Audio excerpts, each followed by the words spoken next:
कांग्रेस पूरे बंगाल को सौंप देना चाहती थी पाकिस्तान के हाथों में। वो तो श्यामा प्रसाद मुखर्जी थे जिसके कारण ऐसा हो नहीं पाया। सच बोल रहे हैं मोदी जी? श्यामा प्रसाद मुखर्जी जब भारत की आज़ादी की लड़ाई चल रही थी तो वो अंग्रेज़ों और मुस्लिम लीग के साथ खड़े थे। आज ये कहा जा रहा है कि साहब उनकी वजह से बंगाल बच गया।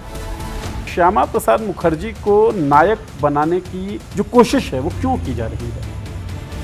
जब द्वितीय विश्व युद्ध चल रहा था, सुभाष बोस की सेना भारत की ओर बढ़ रही थी, तब श्यामा प्रसाद मुखर्जी आरएसएस के लोग अंग्रेजी सेना में भर्ती के लिए कैंप लगा रहे थे। लेकिन ये मोदी जी सुभाष चंद्र बोस और श्यामा प्रसाद मुखर्जी के बीच में पैरेलल स्टैब्लिश कर कैसे पाएंगे? क्योंकि नाम तो सुभाष चंद्र बोस का भी लेते हैं। ये सुभाष चंद्र बोस, जिनको ये बहुत मोदी जी प्रशंसा करते हैं, और श्यामा प्रसाद मुखर्जी, उनके बीच इतना जबरदस्त वैचारिक संघर्ष था कि वो पत्थरबाजी हो रही थी एक दूसरे के समर्थकों। क्या कारण रहे होंगे इसके पीछे? नमस्कार दोस्तों, कांग्रेस पूरे बंगाल को सौंप देना चाहती थी पाकिस्तान के हाथों में। वो तो श्यामा प्रसाद मुखर्जी थे जिसके कारण ऐसा हो नहीं पाया। तो श्यामा प्रसाद मुखर्जी ने बंगाल को भारत में बनाए रखा, बचाए रखा। ये कहना है प्रधानमंत्री नरेंद्र मोदी का। नरेंद्र मोदी ये कह रहे थे श्यामा प्रसाद मुखर्जी की पुण्यतिथि के मौके पर। पुण्यतिथि श्यामा प्रसाद मुखर्जी के मौत का दिन है, उस पर भी बहुत सारी सवाल उठते रहते हैं, बहुत सारे आरोप लगते हैं कि नेहरू ने जांच नहीं करवाई। एक साजिश थी जिसके तहत श्यामा प्रसाद मुखर्जी की हत्या हुई। तो क्या है इन साजिशों में, इन आरोपों में दम, साजिशों के आरोपों में दम, वो हम जानने की कोशिश करेंगे। जानने की कोशिश करेंगे कि श्यामा प्रसाद मुखर्जी जो अखंड भारत का नारा दिया करते थे, या फिर यूँ कहें श्यामा प्रसाद मुखर्जी को मानने वाले जो कहते हैं कि श्यामा प्रसाद मुखर्जी तो अखंड भारत के लिए लड़ रहे थे, उसमें कितनी सच्चाई है। एक निशान, एक विधान और एक प्रधान की बात जो श्यामा प्रसाद मुखर्जी कर रहे थे, उसका कॉन्टेक्स्ट क्या है और उनके एक्शंस में वो चीज़ें कितनी परिलक्षित होती हैं, ये भी देखने की कोशिश करेंगे। और जानने की कोशिश करेंगे कि श्यामा प्रसाद मुखर्जी का जो कालखंड था वो तो राष्ट्रीय स्वतंत्रता आंदोलन का कालखंड था। उसमें उनकी भूमिका कैसी रही थी? भारत छोड़ो आंदोलन में क्या भूमिका रही? सुभाष चंद्र बोस के साथ उनकी क्या नाते रिश्तेदारी रही? किस तरीके का संबंध रहा? ये सब जानेंगे, क्योंकि बंगाल की बात है, श्यामा प्रसाद मुखर्जी की बात है, तो सुभाष चंद्र बोस की बात तो करनी ही पड़ेगी। गांधी हत्या सबसे बड़ी एक दुर्घटना थी हमारे देश की उस वक्त। उस पर श्यामा प्रसाद मुखर्जी क्या सोचते थे, तो बहुत डीपली श्यामा प्रसाद मुखर्जी के बारे में बात करने की कोशिश की जाएगी। एक स्टूडेंट के तौर पर मैं ये बातचीत करूंगा। आपको पता है किस तरह के शो मैं करता हूँ, द थर्ड आई में, और बातचीत होगी डॉक्टर पंकज श्रीवास्तव सर के साथ। शुक्रिया बहुत बहुत स्वागत सर आपका। और श्यामा प्रसाद मुखर्जी, मैंने आपको पहले ही बताया था कि ये बिल्कुल जो है सो आपके जवाब ही सुने जाएंगे। सवाल तो मुझे बहुत ज़्यादा पता नहीं कि क्या किया जाए और क्या ना किया जाए, लेकिन मोदी जी ने जो कहा है मैं उस बात को दोहरा देता हूँ कि कांग्रेस जो है सौंपना चाहती थी पूरे बंगाल को, कि लो भैया पाकिस्तान बंगाल को रख लो। श्यामा प्रसाद मुखर्जी थे, उनके नेतृत्व में वो प्रस्ताव पारित हुआ जिसके तहत बंगाल भारत में बचा। सच बोल रहे हैं Modi ji? Modi ji entire political science में एमए है, ऐसा बताया गया है हमें, और विश्वास करना पड़ेगा, उन्होंने बताया है तो। पर बीच बीच में वो इतिहास पे भी हाथ साफ करते हैं, तो लगता है कि शायद वो एंटायर हिस्ट्री में भी परास्नातक हैं। और जब वो ऐसी बातें करते हैं तो इतिहास जो है वो बंगाल की खाड़ी में कूद कर आत्महत्या कर लेता है। अच्छा, ये कैसी अजीब बात है। श्यामा प्रसाद मुखर्जी जब भारत की आज़ादी की लड़ाई चल रही थी तो वो अंग्रेज़ों और मुस्लिम लीग के साथ खड़े थे। अंग्रेज़ों के साथ? बिल्कुल, अभी मैं आपको बताता हूं। आज ये कहा जा रहा है कि साहब उनकी वजह से बंगाल बच गया। ये कैसे हुआ? भारत का विभाजन एक दुखद घटना है, हम सब जानते हैं, लेकिन ये भी सच है कि आज जो हम बड़े आसानी से जिस नक्शे को देखते हैं वो उन्हीं झंझावातों से निकल कर आया था। हमें, यानी भारत को आज़ादी मिली थी ब्रिटिश इंडिया को, जो सीधे अंग्रेज़ों के नियंत्रण में था। उसके अलावा तमाम स्वतंत्र रियासतें थी जिनको कहा गया था आपका जो मन हो करिए। लेकिन उस समय जो आज़ादी की लड़ाई लड़ने वाले लोग थे, जो कांग्रेस पार्टी के नेतृत्व में सब हो रहा था, उसकी जो समझ थी, उसने किसी तरह एक बड़े भूभाग को, भारत के एक आधुनिक राष्ट्र के बुनियाद को डालते हुए उस नक्शे को संभव किया। जाहिर है विभाजन उसकी कीमत थी, पंजाब और बंगाल का विभाजन होने की बात थी। उस समय एक प्रस्ताव आया था वो प्रस्ताव सुभाष चंद्र बोस के बड़े भाई शरद चंद्र बोस ने पेश किया था। कांग्रेस में ही थे वो कांग्रेस के नेता थे उन्होंने। और जब ये हुआ कि बंगाल बंट जाएगा, आप जानते हैं बंगाल का विभाजन एक बहुत दुखती रंग थी। 1905 में बंगाल का विभाजन हुआ था, जिसके खिलाफ बहुत बड़ा आंदोलन न सिर्फ बंगाल में बल्कि बाहर भी हुआ, जिसका नतीजा यहाँ तक हुआ कि सरकार को, ब्रिटिश सरकार को झुकना पड़ा। बंगाल फिर से एक हुआ, लेकिन कलकत्ता से राजधानी फिर दिल्ली आ गई 1911 में। वो जो बंग भंग भंग हमारे हिस्ट्री का एक बड़ा चैप्टर है। तो बंगाल में विभाजन के विरोध में एक ये समझ थी, बहुत लोग बंगाली राष्ट्रीयता या बंगाली राष्ट्रवाद, जिसने बाद में रंग दिखाया और बांग्लादेश बन गया, पाकिस्तान टूट गया, उस समय भी उसकी भावना थी। तो शरद चंद्र बोस ने एक sovereign socialist republic of Bengal ये प्रस्ताव पेश किया, संप्रभु बंगाल।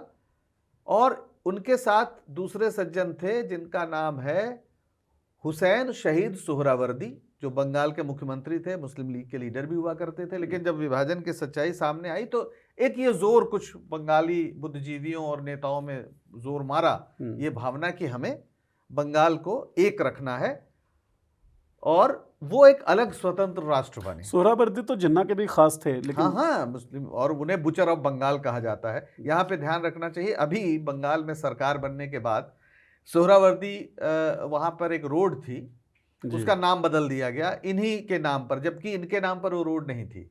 वो एक सर सोहरावर्दी थे, वो हसन सोहरावर्दी थे और वो बहुत बड़े डॉक्टर थे। वो कलकत्ता यूनिवर्सिटी के पहले मुस्लिम वाइस चांसलर थे, जो सीधे श्यामा प्रसाद मुखर्जी के बाद ही वो बने थे। उन्हें शांति निकेतन में बुलाया गया था, खुद रविंद्रनाथ टैगोर ने वहाँ उन्हें शोध और शिक्षण के लिए बुलाया था। लेकिन सिर्फ नाम सोहरावर्दी है, इसलिए उन्होंने सारे सोहरावर्दी एक हैं। और जब विवाद चला तो उनका, अरे उनके चाचा मामा, अरे भाई कंस भी तो मामा था कृष्ण का, तो इस आधार पे आप कृष्ण को थोड़ी सजा दे सकते हैं। लेकिन अब इन्हें बंगाल में सरकार पहली बार बनी है तो एकदम उत्तेजित हैं और इतिहास की ऐसी की तैसी करने में जुटे हैं। श्यामा प्रसाद मुखर्जी का कद बड़ा करना है, उन्हें बंगाल का आइकन बनाना है। और तो सोहरावर्दी या जो भी नाम है उसको वो बिना ये जाने कि किसके नाम है उन्होंने बदल दिया। बहरहाल यहाँ विषयांतर हो जाएगा। तो सोहरावर्दी और इन्होंने दोनों लोगों ने 27 अप्रैल 1947 को बाकायदा एक प्रेस कॉन्फ्रेंस करके अविभाजित स्वतंत्र बंगाल का एक प्रस्ताव पेश किया। उसमें शरद चंद्र ये चाहते थे कि एक रहे, हालांकि वो उनको इस पर भी आपत्ति नहीं थी कि भारत के अंदर रहे, लेकिन अगर ऐसा संभव ना हो तो अलग बने, विभाजन ना हो, ये भाव थे। मतलब विभाजन ना चाहने वाले दो लोग थे, ये सोहरावर्दी और एक स्वतंत्र बंगाल बने। उस समय जबकि तरह तरह के विचार आ रहे थे, हर जगह आ रहे थे, तो एक ये भी विचार था। लेकिन कांग्रेस पार्टी इसके सख्त खिलाफ थी। नेहरू ने कहा कि ये तो सीधे सीधे मतलब पाकिस्तान के हाथों में खेलना होगा। पूरी पार्टी उसके खिलाफ थी, पूरी कांग्रेस पार्टी उसके खिलाफ थी।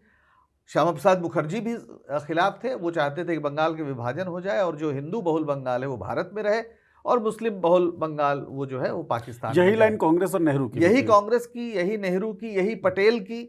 तो श्यामा प्रसाद मुखर्जी अलग नहीं थे, वो भी इसकी मांग कर रहे थे। और फिर अगर श्यामा प्रसाद मुखर्जी को आप इसका श्रेय देते हैं तो ज्योति बसु क्यों नहीं देते?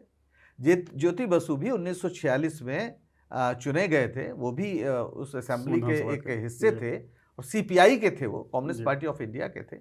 और उन्होंने भी जो असेंबली में प्रस्ताव आया तो विभाजन के पक्ष में वोट दिया। तो वामपंथी, कांग्रेस और ये मुखर्जी साहब यानी हिंदू महासभा, सब लोग विभाजन के पक्षधर थे। तो फिर ऐसा क्यों कहा नरेंद्र मोदी ने कि श्यामा प्रसाद मुखर्जी के नेतृत्व में? अब भाई किसका नेतृत्व? कांग्रेस पार्टी का तो नेतृत्व कर नहीं रहे थे, वो तो हिंदू महासभा के नेता थे, है ना। और वो मतलब उस समय कहीं से भी ये नहीं लग रहा था कि ये कोई ऐसी बात कर रहे हैं जिसका विरोध कांग्रेस पार्टी कर रही है। जब वामपंथी भी साथ है, कांग्रेस भी साथ है, मतलब एक राष्ट्रीय सहमति थी, है ना। अदरवाइज तो ये आज़ादी की लड़ाई में भी शामिल नहीं थे। अब ये बहुत गंभीर मैं बात कर रहा हूँ, लेकिन अब पूरी आरएसएस ही नहीं थी, हिंदू महासभा सावरकर के दौर के आने के बाद नहीं थी, तो श्यामा प्रसाद मुखर्जी अलग से तो थे नहीं। वो तो इसी इकोसिस्टम का हिस्सा थे। हाँ। अच्छा, ये पूरा जो आज़ादी की लड़ाई हुई इसमें श्यामा प्रसाद मुखर्जी की भूमिका, क्योंकि देखिए सावरकर के ऊपर बहुत सारी बातें हो रखी हैं और आम फहम चर्चाओं में भी अब चल चुकी हैं, माफ़ीनामे भी आ चुके हैं, उससे पहले का लाइफ भी आ गया, बाद का भी आ गया। श्यामा प्रसाद मुखर्जी के बारे में थोड़ी कम हुई है, उस बारे में हम लोग बातचीत करेंगे। लेकिन पहले ये बताइए कि श्यामा प्रसाद मुखर्जी को नायक बनाने की जो कोशिश है वो क्यों की जा रही है? वो सीधी सी बात है, वो हिंदू सांप्रदायिकता के एक प्रतीक माने जाते रहे हैं इतिहासकारों की दृष्टि में, और उन्होंने हिंदू जनता के अधिकारों या हिंदू शासन में भागीदारी रहे बतौर हिंदू। हालांकि राष्ट्रीय आंदोलन के ज़्यादातर लोग हिंदू ही थे ना भाई, लेकिन एक था कि आप राष्ट्रीय नेता हैं, एक है कि हम हिंदू नेता हैं।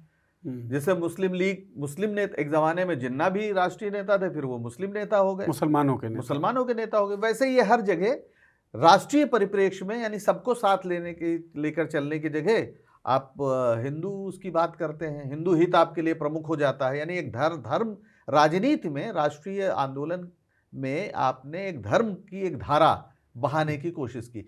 वैसे बड़े विद्वान व्यक्ति थे, और मेरा ख्याल है कि वो 33 साल की उम्र में, बहुत कम उम्र में, वो कलकत्ता यूनिवर्सिटी के वाइस चांसलर बने थे। उनके पिता सर आशुतोष मुखर्जी भी बड़े एक नामी व्यक्ति थे बंगाल के, और लेकिन एक एलीट जो अंग्रेज़ों के साथ संरक्षण में थे, वो ये सारे लोग थे। उसके बाद इन्होंने राजनीति शुरू की थी, उसके पहले बल्कि ये कुलपति बने 1929 में चुने गए थे कांग्रेस से मतलब श्यामा प्रसाद मुखर्जी, उनकी भी शुरुआत कांग्रेस से हुई, तो कांग्रेस से चुने गए। लेकिन कांग्रेस ने 1930 में जब असहयोग आंदोलन चलाया और विधानमंडलों के बहिष्कार की बात की, तो ये उसके खिलाफ थे और इन्होंने कांग्रेस से इस्तीफा दे दिया। उसके बाद फिर ये एक वहाँ तमाम, जैसे बाद में वाइस चांसलर हुए,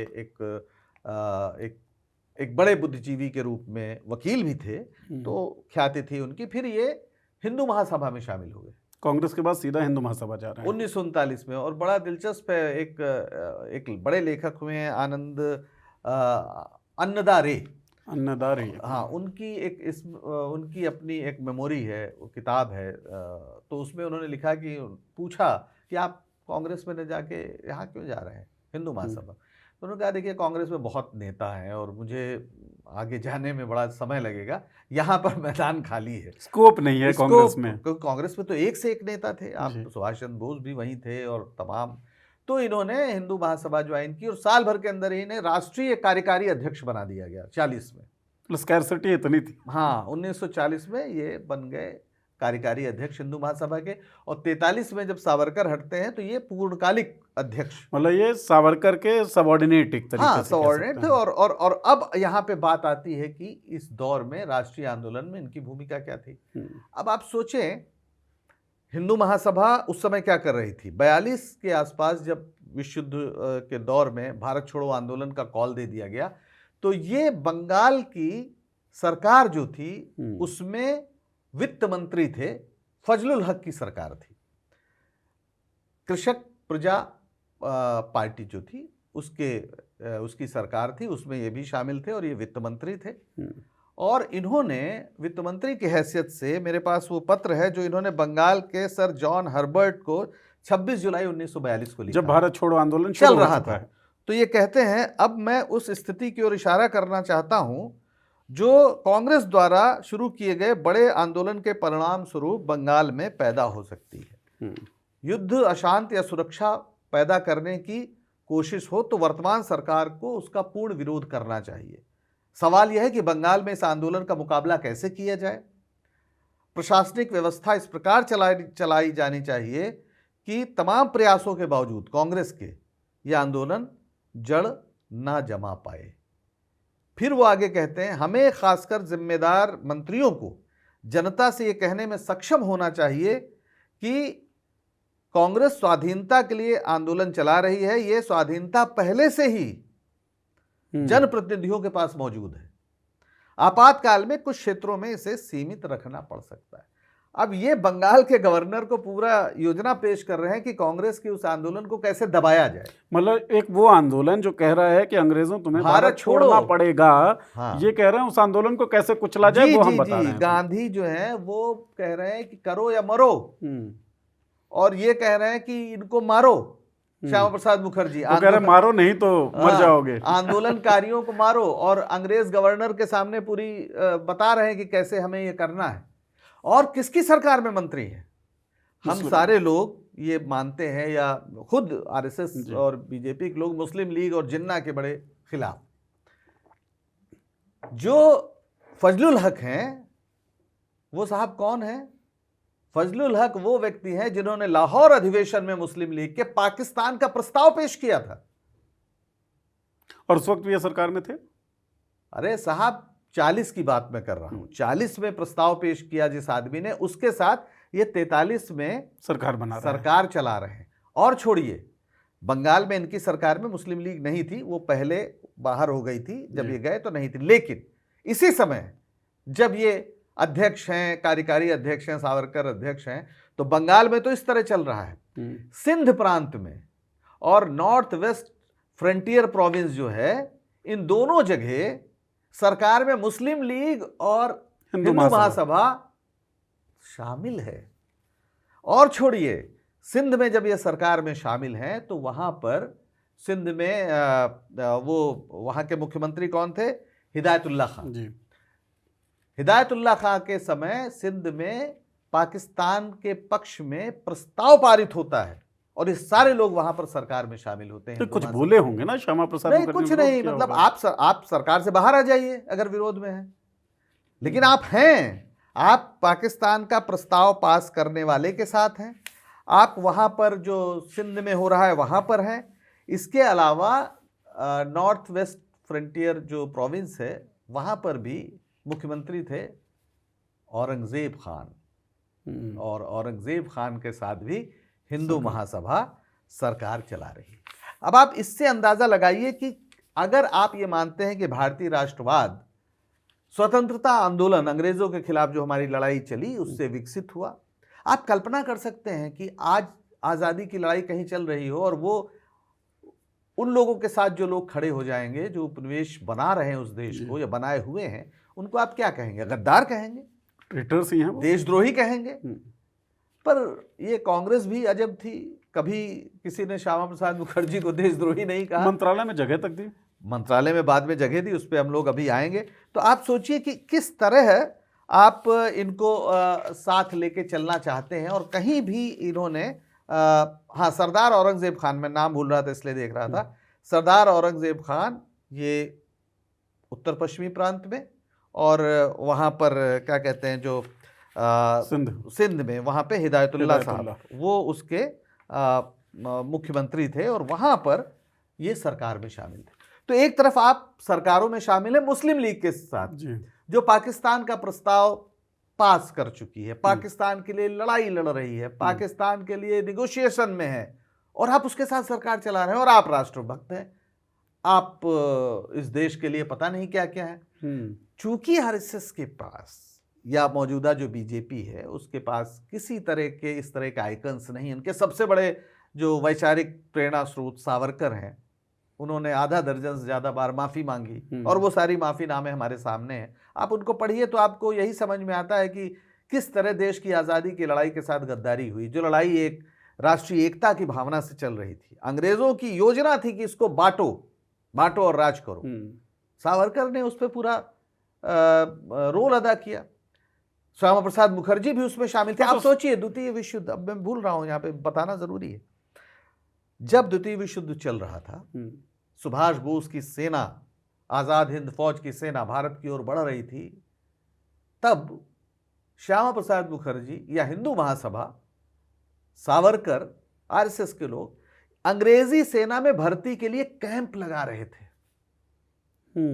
और इन्होंने बाद में बड़े खुशी खुशी दावा किया कि 1 लाख हिंदुओं को उन्होंने सेना में भर्ती कराया, अंग्रेजी सेना में। हाँ, मतलब एक तरफ आपके देश के लोग जो हैं वो अंग्रेजों को भारत से निकालने के लिए आंदोलन कर रहे हैं, एक तरफ एक महान क्रांतिकारी जो है एक सेना बनाकर अपनी कोशिशें कर रहा है कैसे भी देश को आज़ादी दिलवा पाए, दूसरी तरफ आप उस फोर्स में लोगों को शामिल करवा रहे हैं जिस फोर्स के खिलाफ महान क्रांतिकारी लोग लड़ाई कर रहे हैं। बिल्कुल, आप लड़ाई कर रहे हैं, और सुभाष बोस की सेना से ही तो लड़ना था। आजाद हिंद फौज आती तो कौन लड़ता? यही अंग्रेजी सेना लड़ते जी, यही लोग लड़ते। यानी आप सुभाष चंद्र बोस के खिलाफ सैन्य ताकत अंग्रेजों को दिला रहे थे, वो थे श्यामा प्रसाद मुखर्जी। लेकिन ये मोदी जी सुभाष चंद्र बोस और श्यामा प्रसाद मुखर्जी के बीच में पैरेलल स्टैब्लिश कर कैसे पाएंगे, क्योंकि नाम तो सुभाष चंद्र बोस का भी लेते हैं और नाम श्यामा प्रसाद मुखर्जी अब का मैंने भी। कहा ना कि वो जो है वो इतिहास जिस तरह से वो पेश करते हैं उसमें तो क्या कहें, मतलब वो इतिहास खुद ही जो है वो आत्महत्या कर ले, मैं ये कहना चाहता हूँ। क्योंकि अब मेरे पास देखिए ये मिल गया, मैं खोज रहा था। अब क्या मसला क्या है? सुभाष चंद्र बोस और श्यामा प्रसाद मुखर्जी के क्या रिश्ते हैं, आप सोचिए। श्यामा प्रसाद मुखर्जी जब हिंदू महासभा में सक्रिय हुए, और बंगाल जो एक सेकुलर पॉलिटिक्स का गढ़ था, खासतौर पर कांग्रेस जिस तरह से सबको साथ लेके चल रही थी, या सुभाष चंद्र बोस तो एक बहुत ही खांटी सेकुलर नेता थे, तो उन्होंने जाके इनको धमकाया, मतलब इधर उधर से नहीं, खुद धमकाया जाके। सुभाष चंद्र बोस ने श्यामा प्रसाद मुखर्जी को धमकाया कि ये सब मत करो, यहां राजनीति में धर्म का घालमेल, ये गलत कर रहे हो। और मैं हवाई बात नहीं कर रहा हूं, श्यामा प्रसाद मुखर्जी की अपनी डायरी है। उस डायरी से मैं आपको ये पढ़ के सुना रहा हूं। उस डायरी का नाम है लीव्स फ्रॉम अ डायरी। ये 1993 में ऑक्सफोर्ड यूनिवर्सिटी प्रेस ने छापी है। इसमें मुखर्जी ने खुद लिखा है कि सुभाष चंद्र बोस, ये वो समय था जब कलकत्ता का म्युनिसिपल इलेक्शन हो रहा था। सुभाष चंद्र बोस फॉरवर्ड ब्लॉक कांग्रेस के अंदर ही था, उसको चला रहे थे, और वो आए और उन्होंने श्यामा प्रसाद मुखर्जी को कहा कि अगर यहाँ हिंदू सभा महासभा को राजनैतिक रूप से, आप धार्मिक जो करना हो करिए, राजनैतिक रूप से खड़ा करने की कोशिश करोगे तो जरूरत पड़ी तो मैं इसे बल प्रयोग से रोकूंगा। ये सुभाष चंद्र बोस कह रहे हैं, और ये डायरी श्यामा प्रसाद मुखर्जी लिख रहे हैं। कह रहे हैं इसके जन्म लेने से पहले ही मैं इसको तोड़ दूंगा। बात इतनी नहीं थी कि जब के सिर्फ धमकाया, उसके बाद इनकी सभा में सुभाष चंद्र बोस के समर्थकों ने पत्थर फेंके, इनका सर फट गया। मतलब कहा गया सुभाष चंद्र बोस ने इनको पिटवाया। और ये कौन कह रहा है? ये भी मैं नहीं कह रहा हूं, ये इन्हीं के एक नेता है, बलराज मधोक। इन्होंने portrait of martyr, biography of doctor Shyama Prasad Mukherjee, उसमें लिखा है, उसमें वो लिखते, ये जनसंघ के बड़े नेता रहे हैं और अध्यक्ष भी रहे हैं बलराज मधोक, अटल बिहारी वाजपेयी के धुर विरोधी। बाद में इन्हें बाहर कर दिया था पार्टी से। तो इसमें लिखते हैं कि मुखर्जी ने मीटिंग बुलाई तो बोस के स्ट्रॉन्ग मैन, जिसका हिंदी में अनुवाद गुंडा ही होगा, बोस के गुंडों ने उन पर पत्थर फेंका जिससे खून बहने लगा, और महासभा कार्यकर्ताओं ने भी जवाबी कार्रवाई की। यानी सुभाष चंद्र बोस, जिनको ये बहुत मोदी जी प्रशंसा करते हैं, और श्यामा प्रसाद मुखर्जी, उनके बीच इतना जबरदस्त वैचारिक संघर्ष था कि वो पत्थरबाजी हो रही थी एक दूसरे के समर्थकों के। इसमें सर एक चीज़ समझाइए आप, क्योंकि दर्शकों के लिए मुझे लगता है समझना ये ज़रूरी है कि सुभाष चंद्र बोस ये कह रहे हैं कि अगर तुमने राजनीति की तो तुमको मैं करने नहीं दूंगा, बलपूर्वक तुमको रोकूंगा।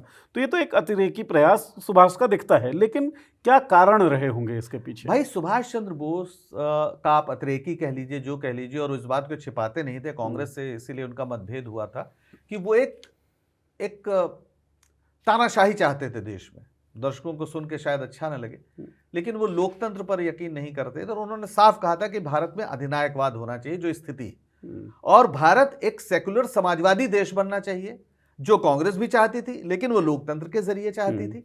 सुभाष बोस कहते थे नहीं, अधिनायकवाद यहाँ चाहिए, यहाँ कोई चुनाव नहीं होना चाहिए, यहाँ मतलब कम से कम 10 साल तो उनका सीधा मानना था कि यहाँ पे एक डिक्टेटरशिप होनी चाहिए। और खुद भी वो सैनिक कपड़े उपड़े पहनकर टोक्यो यूनिवर्सिटी में बाकायदा उन्होंने छात्रों के बीच जो अपने भारत के भविष्य का जो सपना खाका पेश करते हुए भाषण दिया, उनमें साफ कहा, उसमें उन्होंने कहा कि भारत में एक सेकुलर देश होगा, धर्म सबका व्यक्तिगत मसला होगा, एक समाजवादी देश होगा, हम गरीब अमीर की खाई पूरी तरह ख़त्म करेंगे, हर चीज पे उन्होंने वहां पर अपने सपनों के भारत के बारे में बताई थी। लेकिन जो सिस्टम होगा वो वो पार्लियामेंट्री डेमोक्रेसी नहीं होगी, वो डिक्टेटरशिप, वो उस बात को कहते हैं, और इस बात को उन्होंने खुल के कहा, और ये एक बड़ा विवाद भी था, इसीलिए कांग्रेस से बात तो इसके पीछे का लेकिन कारण यहां पर एक चीज मैं स्पष्ट कर दूं, सुभाष बोस किस वजह से इनसे नाराज थे, और उसका संदर्भ संबंध आज की राजनीति से भी है, दर्शकों को यह जानना चाहिए। 12 मई 1940 को सुभाष चंद्र बोस ने झाड़ग्राम में एक भाषण दिया, और हिंदू महासभा क्या कर रही थी इस पर टिप्पणी, वो कहते हैं कि हिंदू महासभा ने त्रिशूलधारी सन्यासियों और सन्यासिनियों को वोट मांगने के लिए भेज दिया है। त्रिशूल और भगवा वस्त्र देखते ही हिंदू श्रद्धा से सिर झुका देते हैं। धर्म का फायदा उठाकर और उसे अपवित्र करके हिंदू महासभा राजनीति के मैदान में उतरी। हर हिंदू का कर्तव्य है कि इसकी निंदा करें, इन देशद्रोहियों को राष्ट्रीय जीवन से उखाड़ फेंकें, इनकी बात ना सुने। यानी राजनीति में धर्म का इस्तेमाल वो मानते थे कि ये अपवित्र करना है धर्म को। तो आज जो लोग भगवा पहन के मुख्यमंत्री बने हुए हैं या राजनीति में धर्म का इस्तेमाल मंदिर और इस सब का कर रहे हैं, सुभाष बोस के पास एक ही जवाब था कि इनका सर फोड़ दो। आपने जो एक बात कही, ये भाषण 14 मई को छपा आनंद बाजार पत्रिका में, पेज नंबर 7 पे, इसके बहुत से रेफरेंसेस आपको मिल जाएंगे। तो सुभाष चंद्र बोस इस तरह के व्यक्ति थे, और आप सुभाष चंद्र बोस और मुखर्जी को साथ नहीं रख सकते हैं। हाँ। अगर आप ऐसा करते हैं मोदी जी, तो आप इतिहास के साथ मतलब चुनना तो पड़ेगा, या तो आप सुभाष बोस के साथ हो सकते हैं। और मुझे एक चीज और, ये जो आप पढ़ रहे थे हिस्सा, उससे याद आया जब आपने कहा कि जो लोग राष्ट्रीय आंदोलन का हिस्सा नहीं थे, बल्कि उसको कुंद करने के लिए, उसको कमजोर करने की कोशिशें कर रहे थे, उनको तो गद्दार और देशद्रोही कहा जाना चाहिए। और यहाँ पे सुभाष चंद्र बोस सीधा देशद्रोही कह रहे हैं। वो कह रहे हैं कि ये इन देशद्रोहियों को, हाँ, वो साफ कह रहे हैं कि इन देशद्रोहियों को राष्ट्रीय जीवन से उखाड़ फेंको। अब सोचिए, आप तो अपने को बहुत बड़ा राष्ट्रवादी मान रहे हैं, मुखर्जी साहब बहुत बड़े राष्ट्रवादी हैं, लेकिन सुभाष बोस ऐसे लोगों को देशद्रोही कह रहे हैं जो धर्म का इस्तेमाल राजनीति में कर रहे हैं, और सर भी फुड़वा दे रहे हैं। इसमें दर्शकों से एक अपील और है कि सुभाष चंद्र बोस, मुझे लगता है कि उन बहुत कम लोगों में शामिल हैं जिनकी आलोचना बहुत कम होती है, और प्रशंसक बहुत सारे हैं, और जिस तरह की वीरता उनकी रही वो प्रशंसा के काबिल ही है। तो सुभाष चंद्र बोस का राष्ट्रवाद और श्यामा प्रसाद मुखर्जी का राष्ट्रवाद, कौन सा राष्ट्रवाद आपको भाता है, आप हमें बताइएगा भाई। जी सर। जी, तो ये स्पष्ट है कि दोनों लोगों के सामने एक भिन्न लक्ष्य थे। ये लोग जैसे इस्लाम के नाम पर वो एक देश बनाना चाहते थे, ये धर्म के नाम पर भारत को, हिंदू चूंकि बहुमत में है तो हम एक हिंदू राष्ट्र बनाएंगे, ये पुराना सपना था। और जो आरएसएस की पूरी मिलिट्री ड्रिल है, और हमने पिछले दिनों बात भी की थी, उसका एक ही मकसद था, और यही सेना में जो भर्ती कराने का ये सब उद्देश्य था कि जैसे ही अंग्रेज जाने की कोई स्थिति बनेगी, अव्वल तो वो जाएंगे नहीं, इन्हें भरोसा नहीं था, और अगर जाते हैं तो हम सैनिक ताकत से, बल से इस देश की सत्ता पर कब्जा कर लेंगे। ये पूरी आरएसएस की थ्योरी थी। सावरकर भी यही मानते थे, और ये इसीलिए जो सैनिक वेशभूषा और ड्रिल और कवायद और ये शाखाएं, इन सब का एकमात्र उद्देश्य यही था, और इस दिशा में वो जा रहे थे। लेकिन राष्ट्रीय आंदोलन की जो दृष्टि थी, जिस तरह से श्यामा प्रसाद मुखर्जी को बंगाल बचाने का क्रेडिट दे रहे हैं, वो तो मेरा ख्याल है अपमान है उन तमाम क्रांतिकारियों का जो भारत छोड़ो आंदोलन में बंगाल में सक्रिय थे, और श्यामा प्रसाद मुखर्जी जिन पे डंडे बरसवा रहे थे, और वो लिख रहे हैं कि इनका दमन करना है, जो योजना बता रहे हैं कैसे योजना बता, और जो लोग सुभाष चंद्र बोस के आजाद हिंद फौज में गोली खा रहे थे, उनका भी अपमान है, क्योंकि आप सेना में भर्ती करा रहे थे जिन्हें सुभाष चंद्र बोस की सेना से लड़ना था। इसमें एक सवाल उठता है कि जब मंत्री पद की बात आई तो बाबा साहेब अम्बेडकर जैसे कांग्रेस में नहीं थे लेकिन उनको मंत्री बनाया गया, इसी तरह के श्यामा प्रसाद मुखर्जी को भी बनाया गया, तो अपमान तो नेहरू ने भी किया। क्या कारण थे?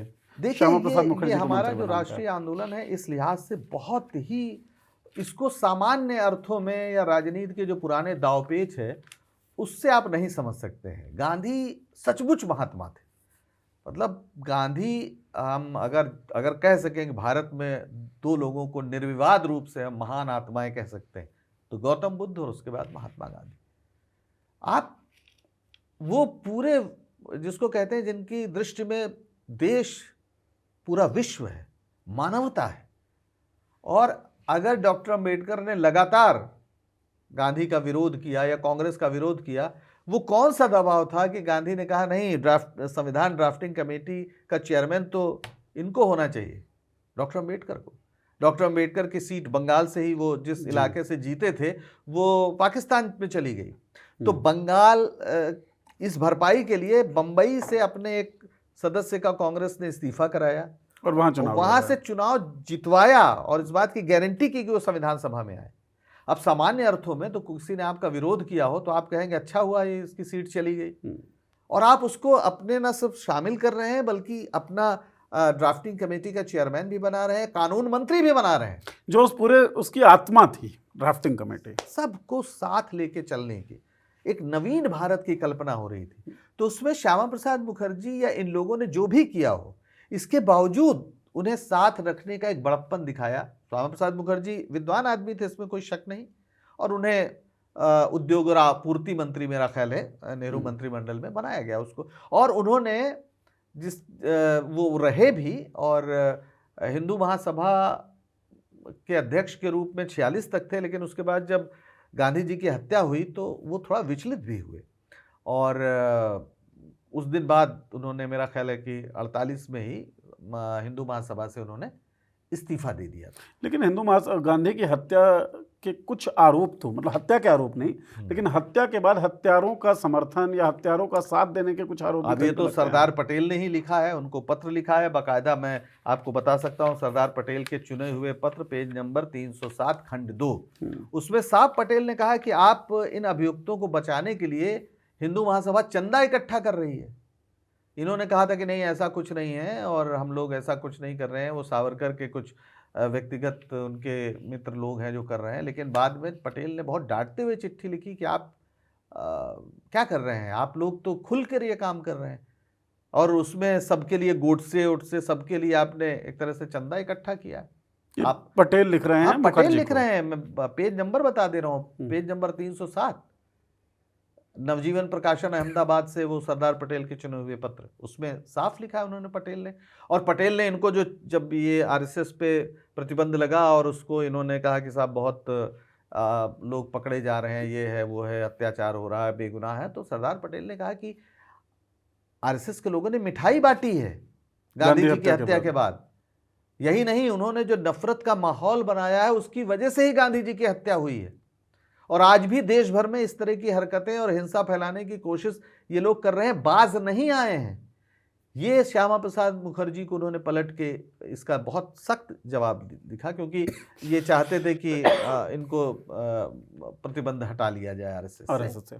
तो श्यामा प्रसाद मुखर्जी के पत्र का बड़ा सख्त जवाब सरदार पटेल ने दिया।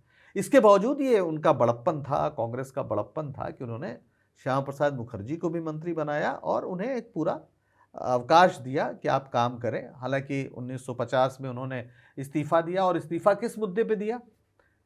वो 370 पे नहीं दिया, ना गलत बात, गलत, झूठ, इतिहास के नाम पर कितना झूठ मोदी जी आप फैलाएंगे। भाई उन्होंने नेहरू लियाकत पैक्ट पर इस्तीफा दिया। ये पैक्ट हुआ था जिसे दिल्ली डिक्लेरेशन भी कहते हैं, जिसमें दोनों देशों में, हिंदुस्तान और पाकिस्तान में, जो अल्पसंख्यकों पर अत्याचार हो रहा है उसको रोका जाए और जो अल्पसंख्यकों की संपत्ति इधर उधर है उसका निस्तारण किया जाए, इस तरह की बातें थी।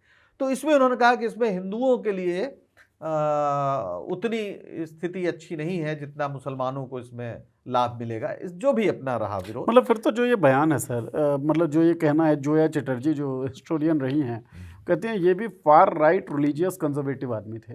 अब अभी इतिहासकारों की एक समझ है इनके बारे में, कोई ऐसा, पूरी वो धारा ही वही है भाई। भारत को धर्म आधारित राष्ट्र जैसे पाकिस्तान बना है, वैसे ही भारत को बनाने की हिंदू राष्ट्र के नाम पे, जो अंततः एक सवर्ण डोमिनेटिंग स्टेट ही बनेगा, एक जो उच्च जातियों के प्रभुत्व वाला। और बहुत लोगों का ये कहना है कि इस मामले में ये भी उच्च जातियों के प्रभुत्व के बड़े समर्थक रहे हैं मुखर्जी साहब। तो ये तो एक संकट था ही, और इसीलिए जब ये लोग हिंदू राष्ट्र की बात करते थे, डॉक्टर अम्बेडकर ने साफ कहा कि हिंदू राष्ट्र एक लोकतंत्र के लिए विपत्ति है, इसे हर हाल में रोका जाना चाहिए, पागलपन है ये विचार। सरदार पटेल कह रहे थे ये पागलपन है। तो आप तय कर लीजिए आप किसकी बात मानेंगे, सरदार पटेल की, डॉक्टर अम्बेडकर की, नेहरू की, गांधी की, नेताजी बोस की, या नेताजी बोस की, या फिर मुखर्जी और सावरकर की।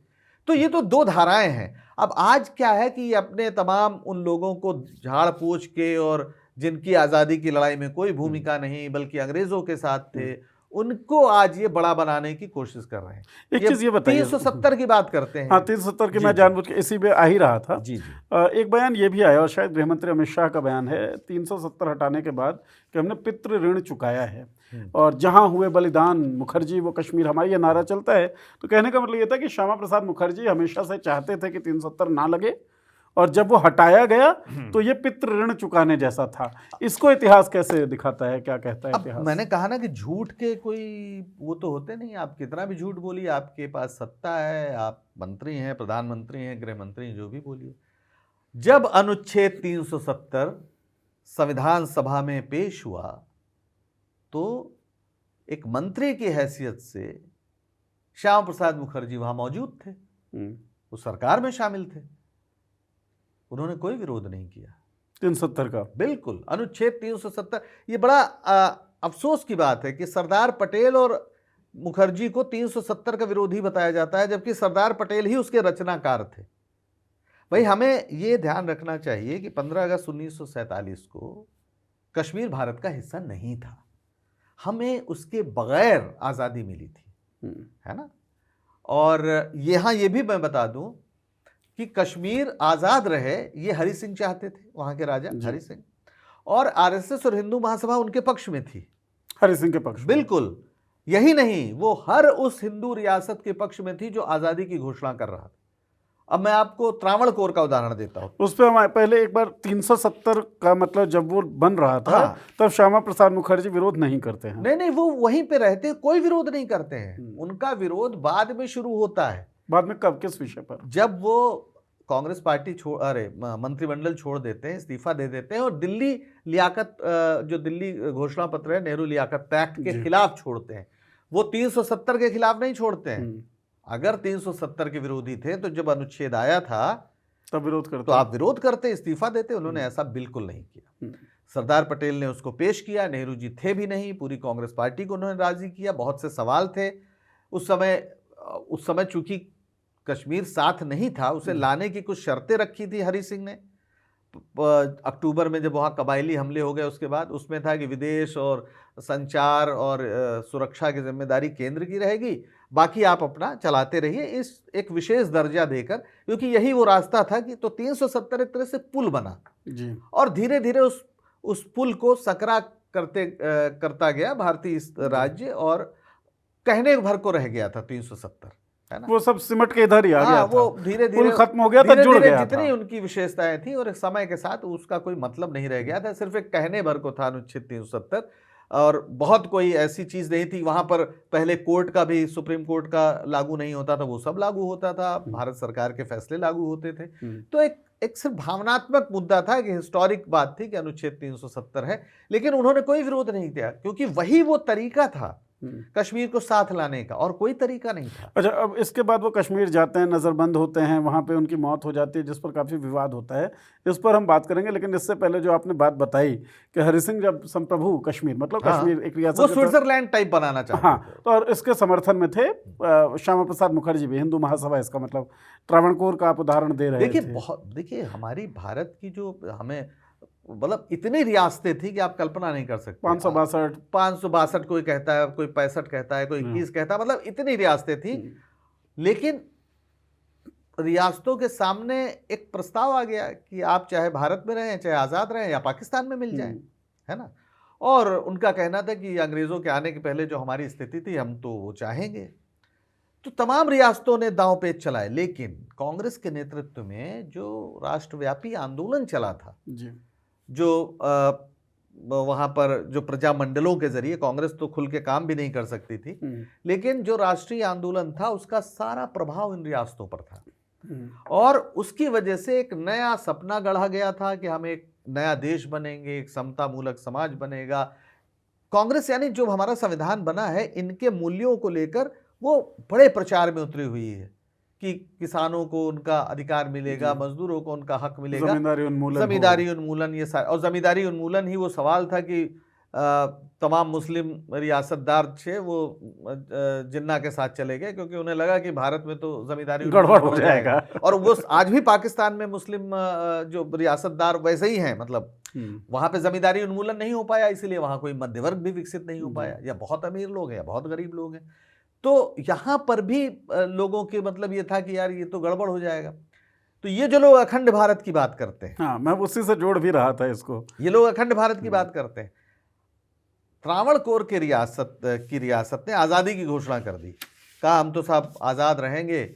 और उनके पास एक हिस्ट्री भी थी, उन्होंने 150-200 साल पहले एक हॉलैंड के जहाज को डुबो दिया था पानी में, और उनका कहना था हम बड़े मजबूत लोग हैं। त्रावणकोर ये केरल का एक इलाका था, और ये वही इलाका था जहाँ स्त्रियों को स्तन ढकने के लिए टैक्स देना पड़ता था, आप समझ सकते हैं। और वहाँ के राजा को विष्णु का अवतार और क्या क्या बोला जाता था।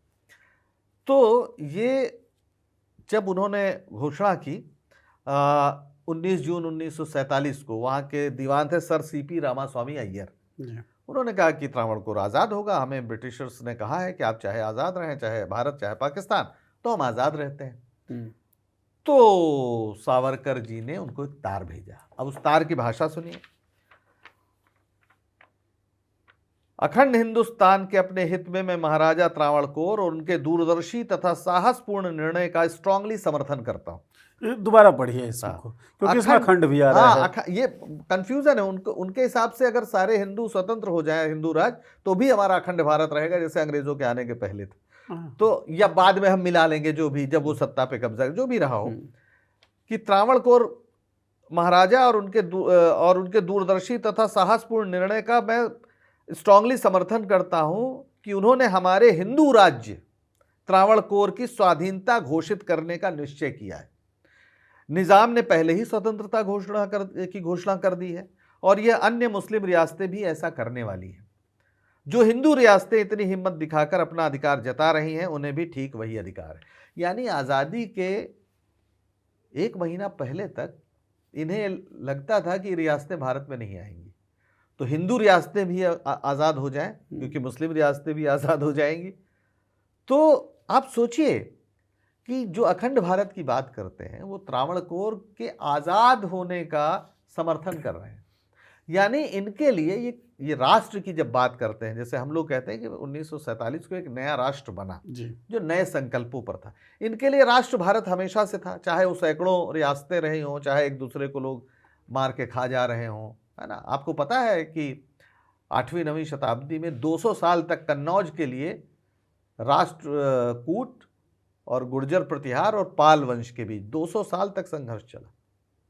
तो कितना रक्त रंजित इतिहास रहा है रियासतों का जी। तो भारत के का नेतृत्व तो किसी तरह सबको साथ, शुरू में उन्हें कहा गया आपको प्रिवी पर्स मिलेगा, आपको आपकी टाइटल्स भी सुरक्षित रहेंगी। हालांकि बाद में सब खत्म कर दिया गया, कोई भी देश ऐसे ही बनता है। इंदिरा गांधी ने प्रिवी पर्स खत्म किया और टाइटल भी खत्म किया। उसके पहले जमींदारी उन्मूलन तो मान लीजिए उसी समय हो गया था, नेहरू जी के समय। तो ये एक तरफ त्रावणकोर की आज़ादी के समर्थन कर रहे हैं, दूसरी तरफ स्वतंत्र कश्मीर से भी इनको कोई दिक्कत नहीं है, और बात अखंड भारत की करते हैं। तो एक्शंस खंड खंड भारत के, नारे अखंड भारत के और एक्शंस खंड खंड भारत के। बिल्कुल आप ठीक कह रहे हैं। तो आप पूरी आज़ादी की लड़ाई में देखिए कि सावरकर के साथ खड़े हुए श्यामा प्रसाद मुखर्जी मुस्लिम लीग के भी साथ हैं, अंग्रेज़ों के साथ भी है कि इनका जो आंदोलनकारी इनका दमन हमें करना है, और फिर राज्यों के हिंदू बस ये कि हिंदू होना चाहिए, फिर वो चाहे भारत के यूनाइटेड नेशन का हिस्सा रहे या न रहे, उसके भी उस समर्थन में है। बाकायदा ये तार मैंने आपको दिखाया। तो सवाल ये है कि आप फिर कैसे कह सकते हैं कि ये सारे लोग जो है राष्ट्रवादी हैं और नेहरू जी जो है वो बड़ा गड़बड़ है। नेहरू जी ने गड़बड़ कर दिया, जो नारा इनका चलता है। 370 में यहाँ मैं ये भी बताना चाहूंगा, सिर्फ एक शख्स ने विरोध किया था, किसी ने उसका विरोध नहीं किया, और उसका नाम था मौलाना हसरत मोहानी, शायर, बहुत बड़े शायर, इनकलाबी शायर। ये इनकलाब जिंदाबाद जो नारा है, जो भगत सिंह का प्रिय नारा है, ये भी हसरत मोहानी का दिया हुआ है। हसरत मोहानी वो अकेले शख्स थे, एक वामपंथी नेता थे वैसे, जिन्होंने वहां पर अनुच्छेद 370 का विरोध किया था। अकेले व्यक्ति थे, बाकी चाहे मुखर्जी रहे हों चाहे जो रहे हों, सब ने उसका समर्थन किया था। इसलिए ये बात कहना कि साहब वो तो बलिदान हो गए कश्मीर के लिए, कब उनकी लड़ाई कब हुई? वो जब जनसंघ बना, जनसंघ बना मेरा ख्याल है अक्टूबर 1951 में, और वो आरएसएस की प्रेरणा से ही बना, सावरकर के विमर्श से ही बना होगा मिलजुल कर कि भाई अब कांग्रेस के खिलाफ एक पार्टी बना के चुनाव भी और इनको तो सीधा मना कर दिया गया था, राजनीतिक हो नहीं सकते आरएसएस को और हिंदू महासभा के ऊपर सीधे सीधे इतना बड़ा दाग महात्मा गांधी की हत्या का लगा था, वो खुल के राजनीति उसके लिए भी मुश्किल हो गई थी, और इन्होंने फिर हिंदू महासभा छोड़ दी श्यामा प्रसाद मुखर्जी ने। तब अब ये बंगाल के नेता तो थे ही, तो फिर एक इनके नेतृत्व में जनसंघ का निर्माण हुआ, और जनसंघ ने देखा कि भाई कहाँ कहाँ वो कमज़ोर इलाके हैं, क्योंकि आप तो आज़ादी की लड़ाई में शामिल भी नहीं थे। तो इन्होंने फिर शुरू किया कि हम इसका कश्मीर वाला मुद्दा उठाते हैं क्योंकि वहाँ मुसलमान हैं। अब देखिए वहाँ पर एक किस लिए गए कि वहाँ इनर लाइन परमिट था कि आपको परमिट लेके कश्मीर में प्रवेश करना होता है ना। अब ये भारत की स्थिति ऐसी है कि बहुत से ऐसे जटिल क्षेत्र हैं जहाँ आपको प्रतिबंधों के साथ रहना पड़ता है। जैसे उत्तराखंड बगल में है, पर आप जमीन नहीं खरीद सकते, जमीन बहुत छोटी खरीद सकते हैं, पर हिमाचल में तो एकदम ही आप नहीं खरीद सकते, उसके लिए बहुत बड़ा प्रोसेस है। स्पेशल स्टेटस बहुत सारे राज्यों तो बहुत सारे राज्यों के स्पेशल स्टेटस है। यहाँ तक कि आज जब हम बात कर रहे हैं 2026 में, तो इनर लाइन परमिट 4 राज्यों में अभी भी है, उत्तर पूर्वोत्तर के जी, अरुणाचल प्रदेश में है, मिजोरम में है, नागालैंड में है, और मणिपुर में भी है। और मणिपुर में 2019 में, मणिपुर में 2019 में इसी सरकार ने दिया है। तो उस समय जो पूरी स्थिति थी कि कश्मीर में भी आप प्रवेश वहां करते हैं तो आपको एक परमिट लेना पड़ता है। इसको उन्होंने मुद्दा बनाया कि एक विधान, एक प्रधान और एक निशान, क्योंकि वहां झंडा भी अलाउड था, अलग कश्मीर का एक झंडा। यह अलग बात है कि आरएसएस के मुख्यालय में 50 सालों तक झंडा हाँ बिल्कुल, वो सब मत पूछिए इनसे। और वो अनुच्छेद 370 को पहले 306A के रूप में ही पेश किया गया था, उसका नाम 306 था, बाद में 370 ये बना। गोपाल स्वामी अयंगर 17 अक्टूबर 1949 को पेश किया, और कोई इनको विरोध नहीं किया था इन्होंने। अब यहाँ पर फिर एक मुद्दा बनाने का प्रयास किया गया, उसमें उनकी दुखद मृत्यु हुई। वो पहले से बीमार थे, उनको फेफड़े का एक बड़ी बीमारी थी जिसको ड्राई प्लूरेसी कहते हैं। तो पहले भी सन 37 में 44 में उनको उससे गुजरना पड़ा था, और वहाँ पर हृदयाघात कश्मीर में बताया जाता है। वहाँ उनको जो भी वो बीमार हुए हों, जो भी उनका इलाज हुआ, फिर वो हार्ट अटैक से उनकी मृत्यु हो गई। बहुत कम उम्र थे, 1901 में पैदाइश थी, तो मेरा ख्याल है 51-52 साल की बस उनकी उम्र थी जिसमें उनकी मृत्यु हो गई।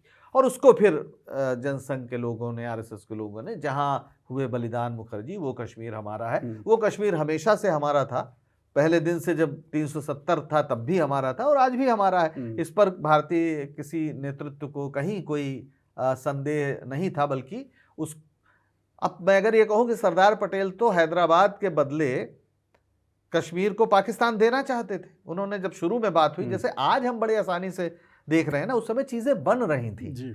तो सरदार पटेल ने कहा कि हैदराबाद हमको दो और कश्मीर इनको दे दो, कश्मीर सरदर्द है, ये पटेल शुरू में कह रहे थे। लेकिन ये नेहरू का विजन था, हालांकि प्रचार उल्टा है। नेहरू कश्मीरी थे, और शायद उनके मन में कश्मीर का जो सामरिक महत्व है वो बड़ा महत्वपूर्ण, न सिर्फ वॉरफेयर में जिस तरीके से अफगानिस्तान सबको देखते हुए बहुत ही इंपॉर्टेंट प्लेस था। तो ये तो ऑन रिकॉर्ड है कि सरदार पटेल ने कश्मीर पाकिस्तान को देने की बात मान ली थी, सरदर्द माना था। हाँ माना था, सरदर्द है। कहा था हैदराबाद हमें दे दो, और तुम ये, पर हैदराबाद पे भी विवाद था। नहीं, हैदराबाद इसलिए कि हैदराबाद में निजाम ने आज़ादी की घोषणा कोई भी कर सकता था, तो वो पाकिस्तान से मिलना चाहते थे। तो वहाँ फिर सैन्य हस्तक्षेप हुआ। जूनागढ़, हैदराबाद, ये 2-3 जगह जहाँ विरोध था, वहाँ पर फिर सैन्य हस्तक्षेप हुआ, वहाँ पे जनमत संग्रह भी कराया गया, और भारत के पक्ष में जनता ने वोट दिया, तो उसमें रेफरेंडम में भारत के पास भारत के पक्ष में। अच्छा, तो इसीलिए ये पूरा जो कश्मीर का मसला है, वो ना इनको उसमें चिंता थी, ना किसी को, वो तो स्वतंत्र हो जाते हरि सिंह, तो और ये खुशी थे उस स्वतंत्रता में, पूरी तरह से साथ थे उनके। लेकिन एक बात बताएं सर, चलिए इनर लाइन परमिट एक राजनीतिक विषय तो आपको चाहिए ही, नहीं आप पार्टी बना रहे हैं, एक राजनीतिक विषय चाहिए, वो विषय चुना। श्यामा प्रसाद मुखर्जी ने गए और मौत हो गई। मौत के बाद इनकी माता जी चिट्ठी लिखती हैं नेहरू को कि भाई जांच करवाई जाए, और जांच नहीं होती है, जांच ठुकरा देते हैं नेहरू। साजिश बताया गया कि शेख अब्दुल्ला और नेहरू की साजिश थी शायद क्यों जांच से क्यों हटे? अब देखिए, ये तो पहली बात तो नेहरू के मन में अगर मुखर्जी को लेकर किसी तरह का कोई वैर भाव होता तो वो मंत्रिमंडल में कैसे शामिल होते? भाई, कांग्रेस नेतृत्व में नेहरू जी ने उन्होंने शामिल किया ना, तो कोई पर्सनल विरोध की तो बात नहीं है ना। पूरे, मैं कहता रहा हूं, आप लगातार अंग्रेजों के साथ हैं जी। इसके बावजूद आपको गद्दार नहीं कहा। गद्दार सिर्फ सुभाष बोस ने ही कहा है और किसी ने नहीं कहा, और आपको सरकार में शामिल भी किया जा रहा है। तो नेहरू का श्यामा प्रसाद मुखर्जी से कोई व्यक्तिगत बैर हो, इसकी तो कोई दूर दूर तक गुंजाइश नहीं।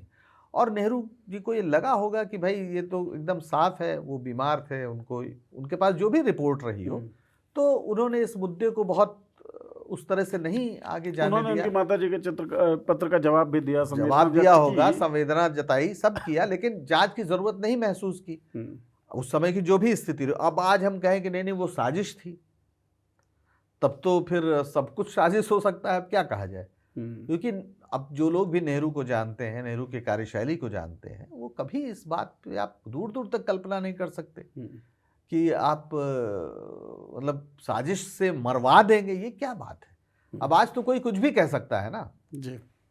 और जनता की अदालत में भी ये कोई आरोप तो कभी, मतलब आज आप सत्ता में कुछ भी कहें, उस समय बंगाल में भी किसी ने नहीं माना और बंगाल में लगातार कांग्रेस की शानदार विजय होती रही।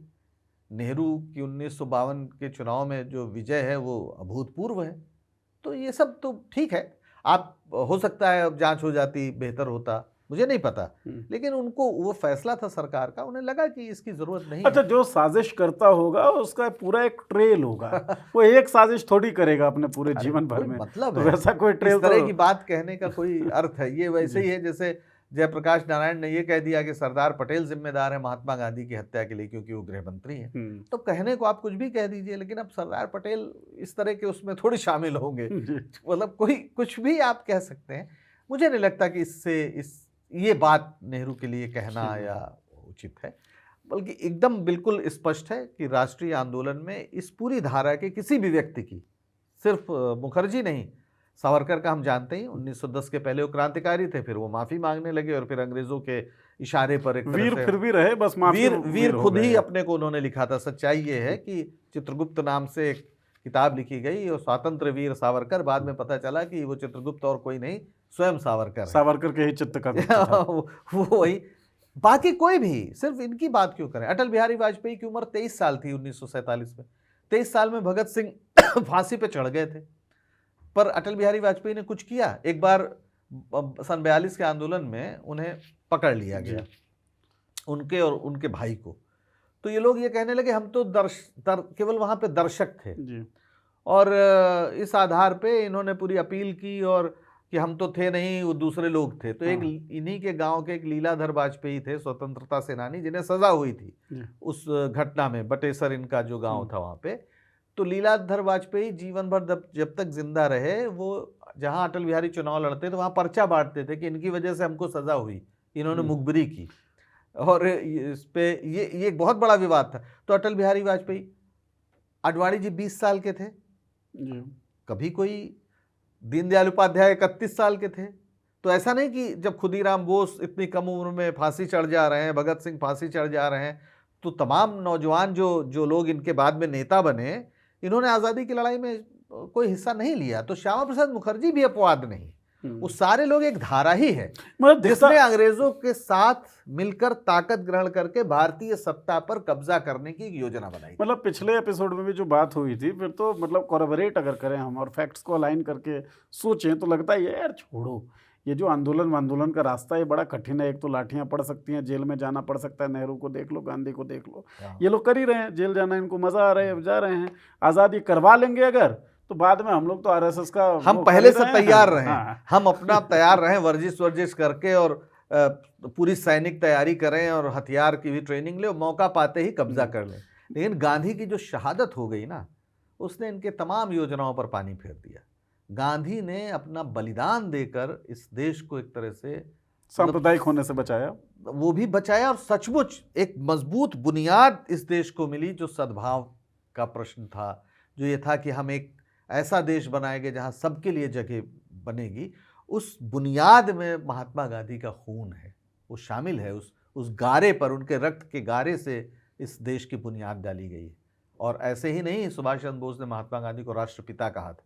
तमाम आलोचना और असहमतियों के बावजूद वो कांग्रेस से बाहर हो गए थे जी, और आरोप लगते रहते हैं, हाँ, उसके ऊपर हमने चर्चा भी की है। बिल्कुल। और वो विदेश में बैठ के जब रंगून से अपना जब रेडियो संदेश देते हैं तो उसमें महात्मा गांधी को राष्ट्रपिता कहते हैं, क्योंकि एक नवीन राष्ट्र के जन्म देने का आंदोलन वो चला रहे थे। वो सिर्फ प्राचीन भारत की आज़ादी की लड़ाई नहीं लड़ रहे थे, वो जिस लड़ाई को लड़ रहे थे उससे एक नवीन भारत पैदा होना था, इसलिए वो राष्ट्रपिता थे। और आज तक इनके तमाम नेता लोग जब इस सत्ता में होते हैं तो ये कहने लगते हैं अचानक, छुट भैया खास तौर पर, कि कोई पिता कैसे हो सकता है। अब उन्हें समझ में नहीं आता कि सुभाष चंद्र बोस ने राष्ट्रपिता क्यों कहा हो, मायने क्या थे उसके? मायने क्या है उसका? बहरहाल जी, एक निशान, एक विधान, एक प्रधान, जहाँ हुए बलिदान मुखर्जी वो कश्मीर हमारा है। नारे बहुत सारे चल सकता है, अखंड भारत ये भी एक नारा चलता है, लेकिन इतिहास को आप टटोलेंगे तो पाएंगे अखंड भारत का नारा देने वाले खंड खंड भारत को लेकर सहमत थे। एक निशान, एक विधान, एक प्रधान की बात करने वाले उन रियासतों के साथ थे जो स्वतंत्र हो जाना चाहते थे। तो कैसे एक विधान होता, कैसे एक निशान होता? सारी चीज़ें बहुत डाइसी भी नहीं है, बड़ी क्लियर हैं कि उन लोगों का कोई जुड़ाव राष्ट्रीय स्वतंत्रता आंदोलन में रहा नहीं, वो नायकत्व उन्होंने पाया नहीं। तो उस नायकत्व, एक झूठा नायकत्व स्टैब्लिश करने की शायद कोशिश हो रही है। करते रहें, तमाम लोग करते हैं अपनी विचारधारा से जुड़े लोगों का, लेकिन कम से कम झूठ के सहारे ये हो नहीं सकता। इन झूठों का पर्दाफाश हम लोग करते रहेंगे और सच्चाई जो इतिहास की है वो आपके सामने लाते रहेंगे, यही कोशिश है। थर्ड है कि आप कुछ कहना चाहते हैं सर? उघरई अंत न होए निबाहु, काल नेम जिमें रावण राहु। अब सर जो है वो बाबा बनने की प्रक्रिया में जो लोग बिल्कुल। साधु का वेश धरते जी। हैं, धर के अगर नियत साफ नहीं है तो जैसे कालिनेम पकड़ा गया, जैसे रावण का भेष खुल गया, जैसे राहु का हो गया, वैसे इनका भी सच्चाई सामने आ ही जाती है। मैं तो जितना ज्ञान अर्जित करता हूँ आपके साथ बातचीत में करता हूँ, तो पिछला जो आरएसएस को लेकर हम लोगों ने एपिसोड किया था उसमें आपने चौधरी ब्रह्म प्रकाश हाँ जी, उनका जिक्र किया दिल्ली था, के उन्होंने पहले आपने बताया मुख्यमंत्री, था जी, जी जी। कि किस तरीके से बड़े विनम्रता से ये लोग मिलते जरूर हैं लेकिन एक हाथ में छुरा होता है। जी, बिल्कुल। तो बहरहाल चर्चा आपने सुनी, कैसी लगी वो आप बताएं। सुभाष चंद्र बोस की धारा के साथ आप हैं, सरदार पटेल की धारा के साथ आप हैं, पंडित नेहरू के विजन के साथ हैं, महात्मा गांधी की विचारधारा के साथ हैं, या फिर उन लोगों के साथ जिन्होंने आज़ादी की लड़ाई में कभी योगदान दिया ही नहीं, सकारात्मक तो छोड़ दीजिए, उसके खिलाफ संघर्ष करते रहे। किनके साथ आप हैं आपको तय करना है। चर्चा कैसे लगी आपको बतानी है, और किसी विषय पर हिस्टोरिक आप चाहते हैं कि हम चर्चा करें तो वो कमेंट सेक्शन में लिख देना है। आपके जवाब का इंतजार रहेगा, कमेंट सेक्शन में देखता रहूँगा। बहुत बहुत शुक्रिया चर्चा सुनने के लिए, और बहुत शुक्रिया पंकज जी। बहुत चर्चा शुक्रिया करने के लिए। आपका भी, दर्शकों आपका भी बहुत शुक्रिया।